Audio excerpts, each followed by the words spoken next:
यह शाश्वत सत्य है कि मृत्यु निश्चित है। जहां दुनिया नश्वर है वहां आदमी की मृत्यु पर क्या कहना।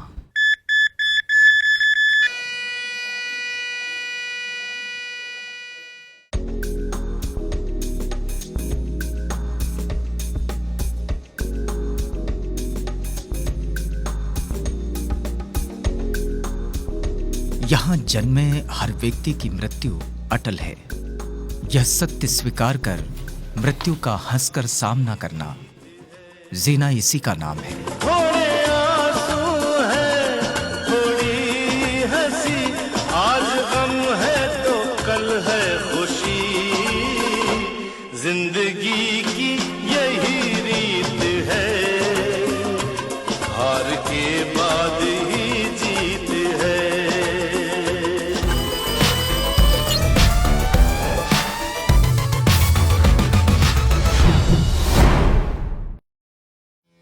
व्यक्ति का शरीर ऐसा घर है जहां सैकड़ों बीमारियां एक साथ निवास करती है। दुनिया का हर व्यक्ति किसी न किसी बीमारी से त्रस्त है।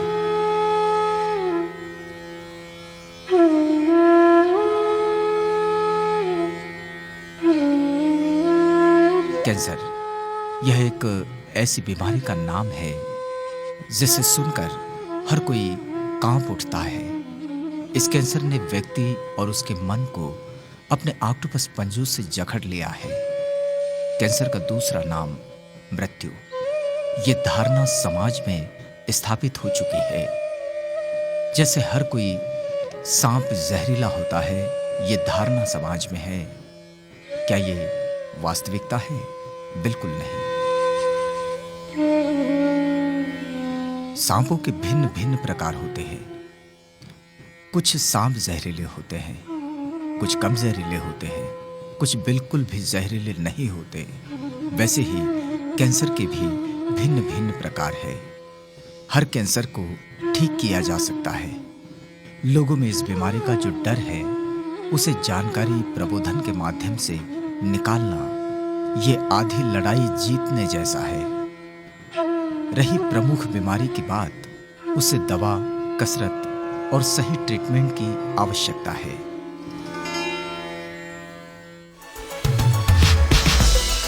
यह है नागपुर का मेडिकल कॉलेज, एशिया का सबसे बड़ा कॉलेज। महाराष्ट्र में 14 मेडिकल कॉलेजेस में केवल 4 मेडिकल कॉलेज ऐसे हैं जहां कैंसर पर रेडिएशन द्वारा उपचार होता है।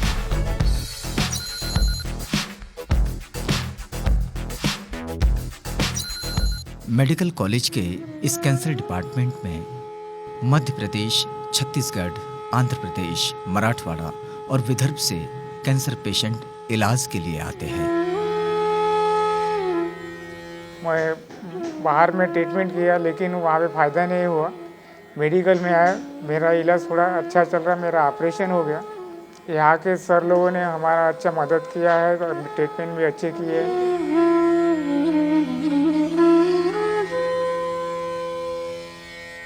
यूट्रस और ओवरी दोनों निकाले गए। ट्यूमर था, ट्यूमर 900 ग्राम का, वो बाहर भेजा गया। उसमें कैंसर के लक्षण 20% निकले। उन्होंने हमें मेडिकल में भेजे। यहाँ के डॉक्टर ने हमारा काफ़ी सपोर्ट कर रहे हैं। सिस्टर डॉक्टर सब बहुत अच्छे हैं, हमारी मदद कर रहे हैं। दवा के बारे में हमको अच्छा समझा रहे हैं।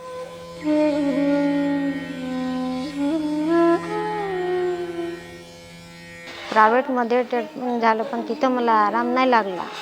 मग पुन्हा मला मेडिकलला यावं लागलं। इथं मला पुन्हा सगळं आराम आहे।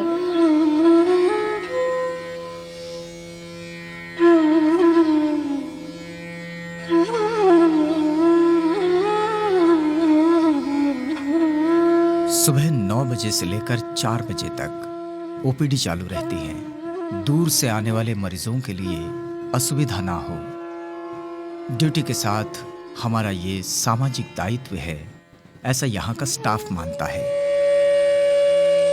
पेशेंट जो बाहर गांव से बहुत दूर दराज से आते हैं, उनका यहाँ देर से आने के बाद भी इलाज हो, उनको यहाँ सुविधा मिले और उनका पूरा इलाज उसी दिन अगर हो सकता है तो इससे ज़्यादा खुशी की बात कोई और हो नहीं सकती। और इसलिए हम 4 बजे तक, और वैसे भी जितने भी कैंसर हॉस्पिटल्स होते हैं वो सभी जगह 9 से 4 या 9 से 4:30 तक ट्रीटमेंट होती है और उसी प्रकार से हम भी यहाँ अपने डिपार्टमेंट में 9 से 4 इलाज करने का काम करते हैं।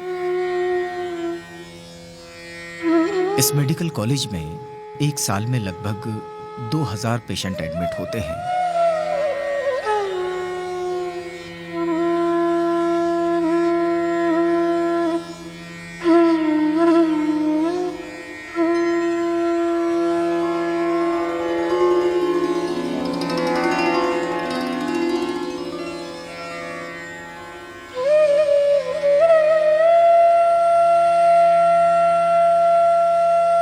वैसे ब्रेस्ट कैंसर के मामले में नागपुर देश के 3 शीर्ष शहरों में आ गया है। 2002 से 2004 के बीच इंडियन कैंसर सोसाइटी की ओर से ये सर्वे किया गया था, जिसमें 1 नंबर पर मुंबई ने 33.9, दिल्ली ने 30.2 और नागपुर ने 28.6 अंक प्राप्त किए थे।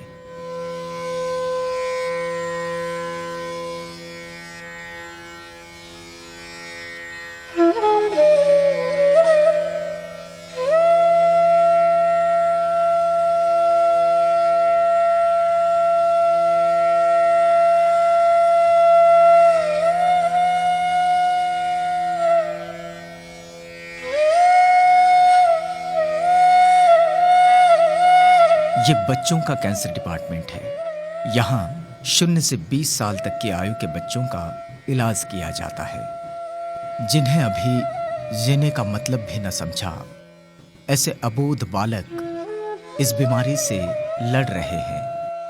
उन्हें ये भी पता नहीं है कि उन्हें यहाँ क्यों लाया गया है, लेकिन इंजेक्शन और यहाँ के माहौल से वे डरे हुए हैं।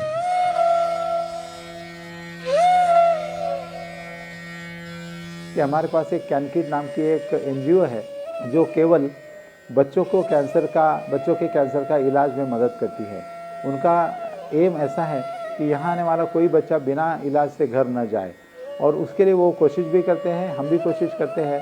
उनके लिए जितना भी पैसा लगता है या कीमोथेरेपी की दवाएं लगती है या और भी कुछ उनको मदद लगती है, वो हम यहाँ उपलब्ध करवाने के लिए हम हमेशा कोशिश करते हैं।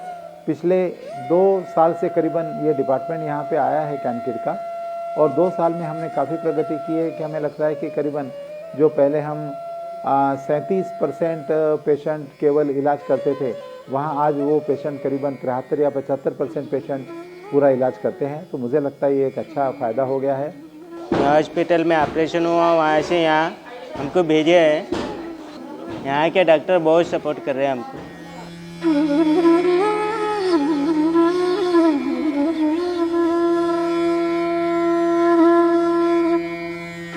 कैंसर एनजीओ द्वारा बच्चों के लिए 2 साल से काम किया जा रहा है। बच्चों में इस बीमारी के प्रति जो डर है, उस डर को निकाल सके। इलाज में ये बच्चे सहयोग करें, इसके लिए उन्हें चॉकलेट, खिलौने दिए जाते हैं। इतना ही नहीं, बच्चों को सैर भी कराई जाती है, जैसे हवाई अड्डा, रमन साइंस सेंटर आदि जगह पर यहाँ से पिकनिक जाते हैं, जहाँ बच्चों का दिल बहलता है। आज लगभग 165 बच्चे इस हॉस्पिटल में दाखिल हैं। इन बच्चों को ये सारे जगह ले जाने से उनके ज़िंदगी में एक दिन भी अगर अच्छा जाए तो मुझे लगता है कि वो उनके लिए और उनके पेरेंट्स के लिए बहुत अच्छा हो सकता है। शायद उस खुशी के कारण वो अपना इलाज ठीक से कर पाए, और ये खुशी में शायद उनके 4 दिन उनकी ज़िंदगी के बढ़ सकते हैं। जो भी बच्चे यहाँ पे आते हैं, हम उनको रजिस्टर करते हैं। रजिस्टर करने के बाद उनका चटाई क्लिनिक होता है। जैसे खेल में, जैसे उनको पेंटिंग पसंद है तो वो पेंटिंग करता है, किसी को खेलने की इच्छा है वो खेलता है। सिंगिंग कंपटीशन होते हैं छोटे मोटे, और हम वार्ड विजिट भी करते हैं, काउंसलिंग करते हैं बच्चों के पेरेंट्स को। बच्चों को ना मतलब मैक्सिमम आई ट्राई कि उनको एकदम हैप्पी वाला एटमॉस्फेयर दें, ताकि उन्हें हॉस्पिटल में आके हॉस्पिटल जैसा कुछ फील ना हो।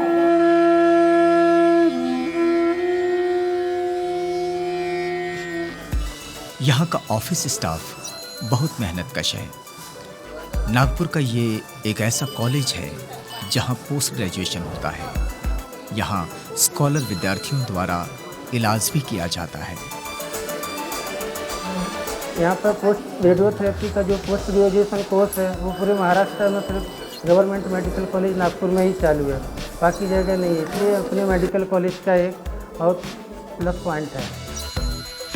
हमारे यहाँ पे मोस्टली पेशेंट गरीब पेशेंट आते हैं, इनका इलाज हम लोग सारा इलाज कैंसर का करते हैं। कैंसर थेरेपी में रेडियोथेरेपी, कीमोथेरेपी यानी पैलिएटिव थेरेपी, सारा इलाज इनका फ्री ऑफ कॉस्ट किया जाता है। गवर्नमेंट की कई योजनाएं हैं, उन योजनाओं के अंतर्गत इन पेशेंटों का इलाज फ्री में किया जाता है। हमारे यहाँ पर पैलिएटिव थेरेपी के लिए, पेन मैनेजमेंट के लिए भी मॉर्फिन पेशेंट को हम लोग फ्री ऑफ कॉस्ट प्रोवाइड करते हैं। और डे केयर वार्ड भी हमारे पास है, जो यदि पेशेंट एडमिट नहीं होना चाहते हैं उनको डे केयर में कीमोथेरेपी लगा के वो अपने घर एक ही दिन में वापस घर जा सकते हैं, उनको भर्ती की आवश्यकता नहीं पड़ती है। यहाँ रेडिएशन थेरेपी और कीमोथेरेपी द्वारा इलाज किया जाता है। गरीब और सीनियर सिटीजन का इलाज मुफ्त में होता है। रेडिएशन थेरेपी दो तरह से होती है। रेडिएशन थेरेपी में हम कैंसर पेशेंट्स का इलाज रेडिएशन के द्वारा करते हैं, जो कि दो तरह से होती है, एक टेलीथेरेपी और दूसरा ब्रैकीथेरेपी। टेलीथेरेपी मतलब जहाँ पर कि रेडियो एक्टिव सोर्स या रेडिएशन से रेडिएशन के जिस सोर्स से हम ट्रीटमेंट करते हैं वो पेशेंट से दूर रहता है। और ब्रैकीथेरेपी का मतलब जहाँ पर कि रेडिएशन का सोर्स पेशेंट के पास में या पेशेंट के ट्यूमर के पास में रखा जाता है। तो ये जो मशीन है ये टेलीथेरेपी मशीन है। इस मशीन का नाम थेरेट्रॉन 780E है। इसमें कोबाल्ट 60 करके रेडियो एक्टिव सोर्स लगा हुआ है, जिसके द्वारा गामा रेडिएशन से हम पेशेंट का ट्रीटमेंट करते हैं। सभी प्रकार के जो सॉलिड ट्यूमर्स होते हैं उनका ट्रीटमेंट हम यहाँ पर टेलीथेरेपी के द्वारा करते हैं।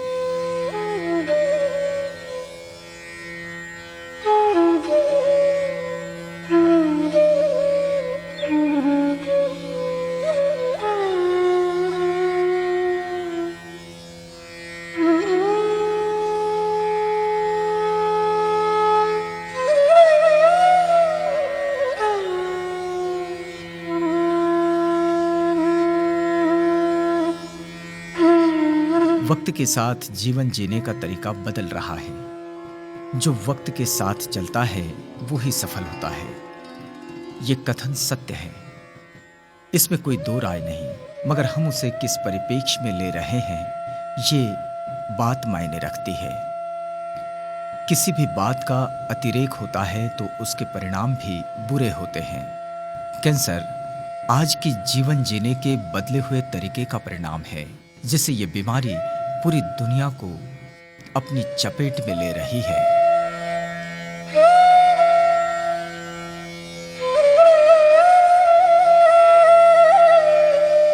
कैंसर एक बहुत डरावनी बीमारी है, ऐसे लोगों की समझ है, इसलिए कि लोगों को लगता है कि शायद कैंसर होने के बाद वो मरने वाला है, लेकिन ऐसा नहीं होता है।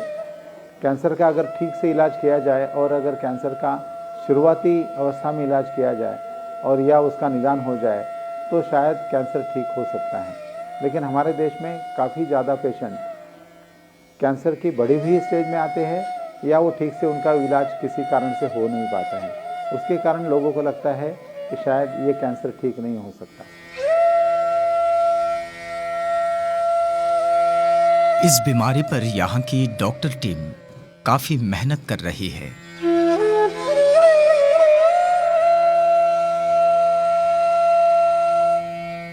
नागपुर नॉन नागपुर दोनों जगह का डाटा, कैंसर का डाटा हमारे यहाँ रजिस्टर्ड होता है। हम लोग Mayo medical, Tukdoji hospital, private hospitals, cancer death record, civil corporation, सभी जगह से हम लोग रिकॉर्ड लेकर आते हैं। ईयरली हमारा तकरीबन 10,000 के करीब कैंसर पेशेंट होते हैं एक साल में। यहाँ से पूरा डाटा हमारा बॉम्बे में जाता है, वहाँ हमारा हेड ऑफिस है, वहाँ पे पूरे कैंसर पेशेंट का रिसर्च होता है। इस गवर्नमेंट मेडिकल कॉलेज और अस्पताल में टेलीथेरेपी के थेरेट्रॉन 780 और ब्रैकीथेरेपी के माइक्रोसिलेक्ट्रॉन HDR इक्विपमेंट है। उसके ऊपर हम गर्भाशय कैंसर के पेशेंट ट्रीट करते हैं और इसी के साथ अन्न नलिका के जो कैंसर रहते वो भी हम बेहतर तरीके से इस पर ट्रीट कर सकते हैं। मैं ऐसा चाहता हूँ कि हमारे डिपार्टमेंट को और डेवलप करे गवर्नमेंट, क्योंकि जैसे जैसे कैंसर का प्रमाण बढ़ रहा है उस हिसाब से जितना ज़्यादा डेवलपमेंट होगा, नई नई टेक्नोलॉजी आएगी तो हमारे लिए काफ़ी अच्छा रहेगा और पेशेंट के लिए काफ़ी अच्छा रहेगा, क्योंकि हमारे लिए सबसे प्राइम इम्पोर्टेंट पेशेंट ही है। यदि पेशेंट का अच्छा होगा तो सारे लोगों का अच्छा होगा। तो मैं ऐसा चाहता हूँ जैसे अभी हमारे पास बहुत जो एक आधुनिक मशीन है वो मशीनों की हमारे पास काफ़ी कमी है। तो मैं गवर्नमेंट से रिक्वेस्ट करना चाहता हूँ कि गवर्नमेंट हमको सपोर्ट करे और पेशेंट का भी सपोर्ट हो उसमें। दुनिया में कैंसर के इलाज के लिए विकसित हुई हर मशीनरी यहाँ उपलब्ध है।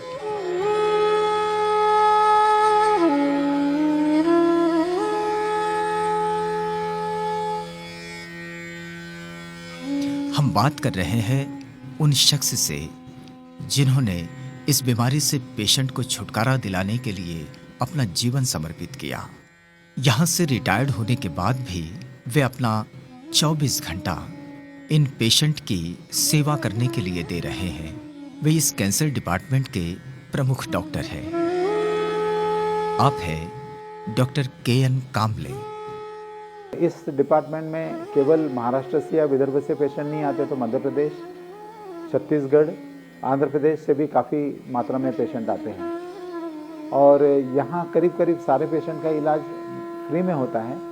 गरीबों को तो कोई पैसा नहीं लगता है, लेकिन जो जैसे सीनियर सिटीज़न है उनको भी कोई पैसा नहीं लगता है, लेकिन जो गरीबी रेखा में नहीं आते या सीनियर सिटीज़न नहीं है उनको बहुत कम पैसे के में यहाँ इलाज होता है। डॉक्टर काम्बले समाज के प्रति अति संवेदनशील है। इनका संवेदनशील होना समाज के प्रति प्रामाणिकता सिद्ध करता है।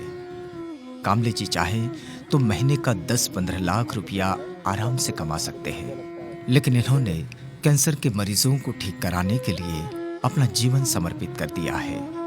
वे आज भी इन बीमारों का इलाज कर रहे हैं मेडिकल कॉलेज के इसी कैंसर डिपार्टमेंट में। मुझे लगता है कि मुझे ये दिया गया चांस है लोगों की सेवा करने का, और इसलिए कैंसर पेशेंट का हम जितने ज़्यादा से ज़्यादा सेवा कर सके, वो सोसाइटी का जो मेरे ऊपर ऋण है वो शायद हम उनको वापस कर सकें। मेरे ज्ञान का फायदा गरीब दबे कुचले समाज के लिए हो।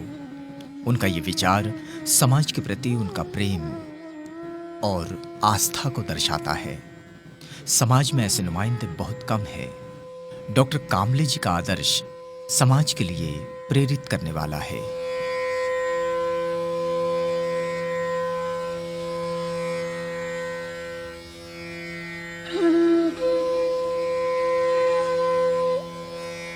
Oh